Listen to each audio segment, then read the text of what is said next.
سوف تقام غدا الجمعة في جامع مصنع الجد في طريق القدر صلاة الغائب على فضيلة الشيخ إحسان إلهي ظهير رحمه الله.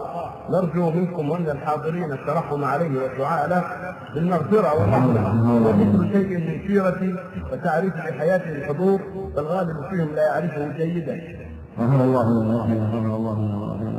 أخونا الشيخ حافظ كان معروف عند خواص العلم، فله مؤلفات كثيرة في الرد على الشيعة ورد على البريوية الوثنية ورد على غيرهم من طوائف الكفر والضلال.